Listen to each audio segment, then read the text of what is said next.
90s, I recorded my first record for his label, which is called Moment Records, and then started performing with him. And because of his sort of prominence as really one of the luminaries of the Indian classical and the global fusion world, that kind of brought me into a prominence with other Indian classical musicians. So I had a lot of opportunity to interact with all sorts of great classical musicians, including my that flute player I mentioned earlier, who was a big inspiration to me, Hari Prasad Chaurasia.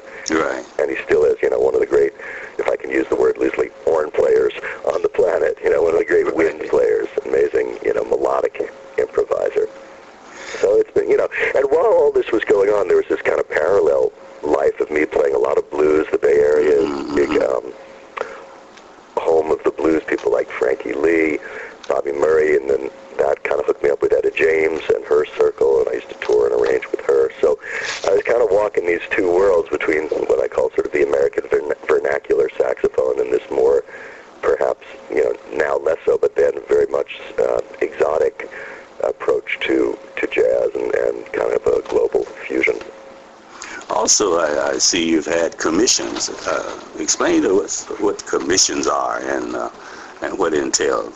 Well, those are when somebody asks me to write music for a specific project. And I think kind of the first notable one was there's something called the American Composers Forum, something I wasn't aware of at the time, but they had put out, I guess, a call for a Northern California composer to write an Indian jazz opera, or to write the music for one. And a few people, friends sent me copies of the email saying, hey man, this looks like it's for you. And then the opera itself said, we would like you to apply for this grant. And I had then joined this American Composers Forum, and had to put together these kind of application packets. And then they accepted me and asked me to write the music for a piece called The Mirrors of Mumbai, which was the libretto or the book was written by a young Indian woman who's a graduate student here at the University of California. Mm-hmm. And it kind of reflected modern life in India, kind of the struggles between living sort of in between the traditional world and the modern world, and having some people living in India, some people living, in diaspora in America, and just what those struggles were. So that was a very kind of exciting opportunity. And then because I was a little bit more aware of what was going on in the world of commissions, something else came up through them to work with the beat poet Michael McClure, who's one of the originals with Allen Ginsberg and Gary Snyder from that kind of West Coast beat tradition. And that was didn't really deal with the Indian realm. That was kind of more of a, if I want to call it, sort of straight-ahead jazz with spoken word project. That was kind of an extended 60-minute project. And then the Museum of Modern Art here, the SF MoMA, asked me to write a piece that was, they call it an artist's response. So like a musical response to an art installation. All right. Those kinds of works, yeah. Yeah. All right. We're going to talk about your album, Spirit and Spice. Mm-hmm. Summit, that's the name of your group, right? That's the name of that group. It consists of,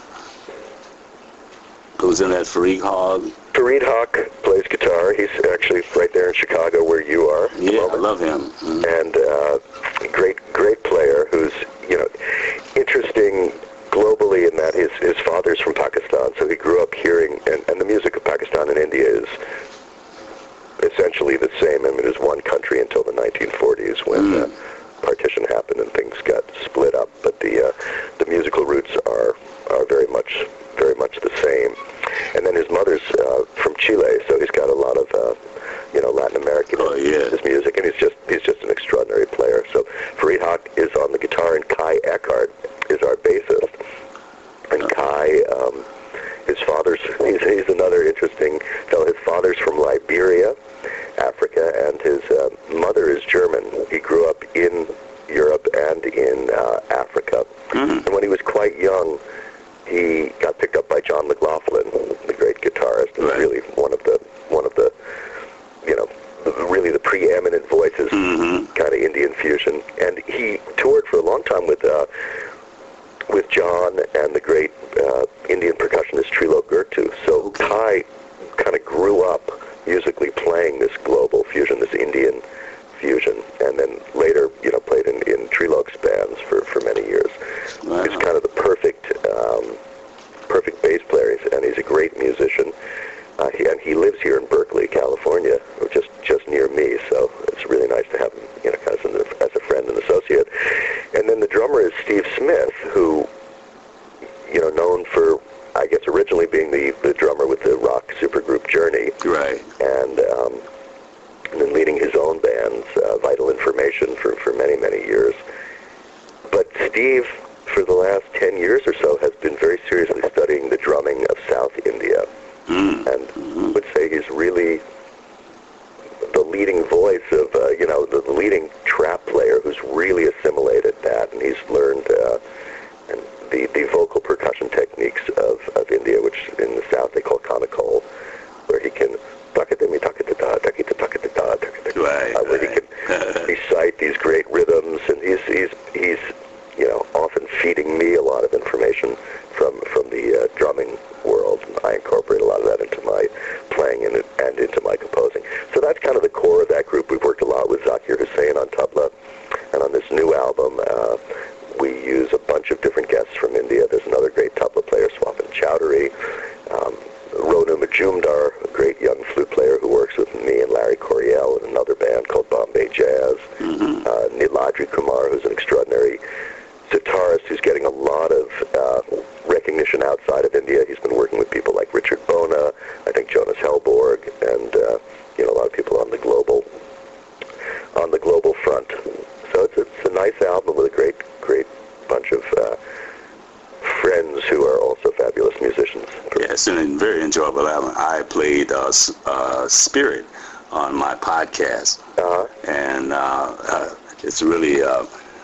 I tell you what, you wrote all these, right? You composed all these. I did, yeah. You composed all this. So let's give a quick journey on, and let the audience know what they're to expect.